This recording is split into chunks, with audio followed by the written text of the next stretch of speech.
There are a lot of technical differences between being a W-2 employee and a 1099 contractor. You can talk about all of them. You can get into taxes, you can get into legal structure, you can talk about contracts and get a really good book definition of what the differences are. But do you want to know the real difference? Stay tuned and I'll tell you. My name is JP Garcia.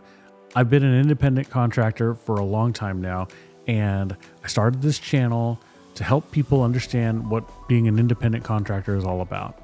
And if you made the decision to become an indie, as I like to call it, I'd like to help you become more successful.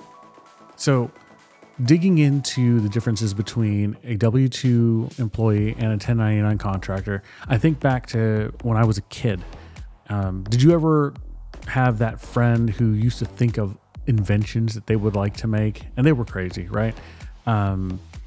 I can always think back to one person from my grade school who talked about, if I could invent something, I would invent a money machine, right? It sounds brilliant. And that would be a great invention to make, right? Fast forward to our adulthood, or at least your working life, that money machine actually exists. If you're a W-2 employee, you're part of a big money machine, right? So it is an organization with lots of moving parts, and you are one of those parts. You may be an individual contributor, you may be a team lead, you may be whatever, a salesperson or anything in that, right? You may be a baker in a big corporation, in a big baking, in a big bakery. That's what they call them, bakery. You could be a cook, anything. This is all part of a big money machine, and it's designed essentially to make money using the talents of lots of people, right? So that is, in essence, a W-2 employee, okay? A W-2 employee is part of a large money-making machine. A 1099 contractor, an independent contractor, is the money machine, right? You are your own money machine. And and that sounds great, and it is great. In my opinion, it's the best, but it comes with a lot of different problems than you would have as a W-2 employee, right? You're in charge of your own everything, your own sales, your own marketing, your own supply chain, your own finances, all of those. You wear all the hats, and your operation probably is smaller than in a W-2 situation where you're part of a larger money machine, right? And that's when, if you understand that concept, that as a W-2 employee, you are part of a large money-making machine, and as a independent contractor, you are your own smaller, at the beginning, money-making machine, right? That's the difference. You conceptualize it that way. And if you think about that as a framework, then the rest of this stuff makes sense, right?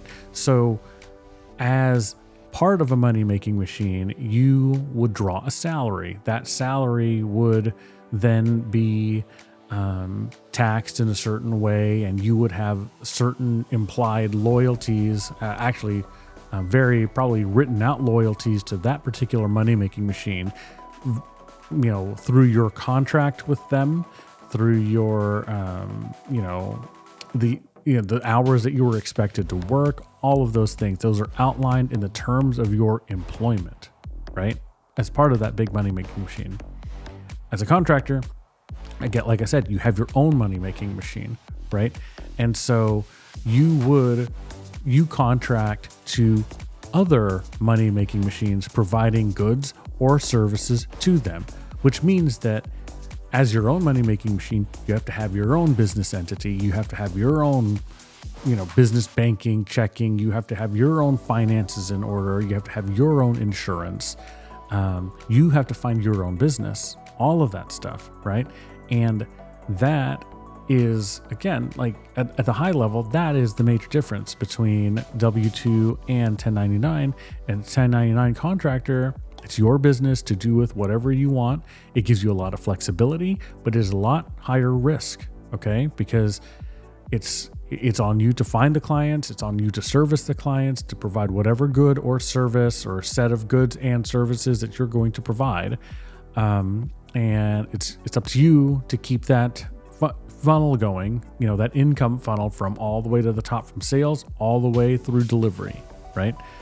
So to a lot of people, that sounds daunting, but to a lot of people, that sounds exciting, right? And I'm in the exciting camp, clearly, because I've been doing this for a while.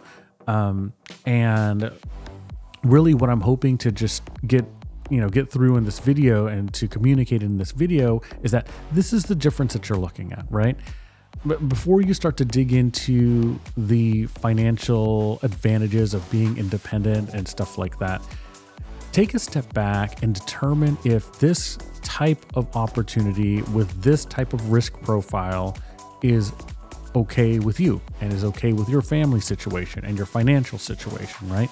And we'll dig into it in later videos, but having, being in charge of your own sales funnel all the way from the beginning all the way through the end, that has some implication in savings. You probably have to have more of a buffer, more of, a fallback plan if sales don't come immediately for you, right?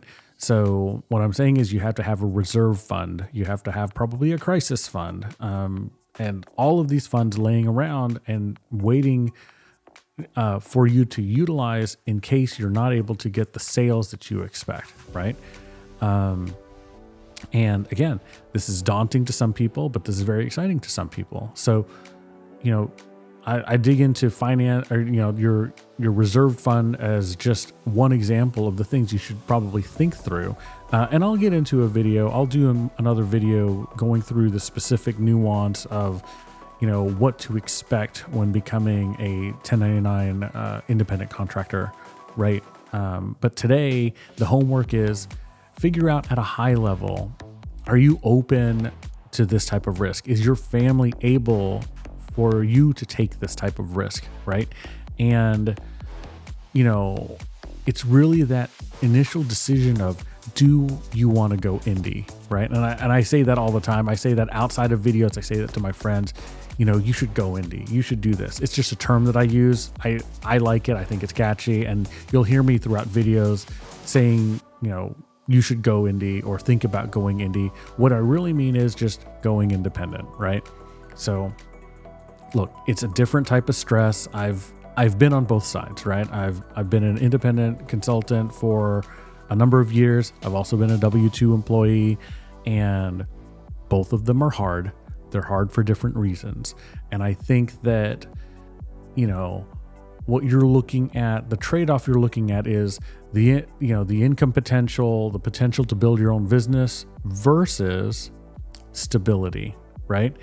And the right answer is whatever the right answer is for you. You need to be able to evaluate that at a high level and determine if you're ready for that type of risk.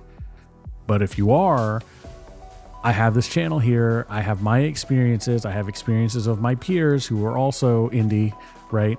That can help you. And my plan for the channel is just to release content that can help educate you, help bring you along, maybe give you some tips on how to make some more profit, how to keep going in the good times and in the bad times, how to plan, all of those different things that I've had to encounter, learnings that I've had. I want to share those with you and help you make the best of it, make the best decision you can make for yourself, number one. And if you decide to go indie, do the independent contracting thing, however I can help you, whatever, hopefully this content will be just part of your repertoire of data to help you keep your business going, right?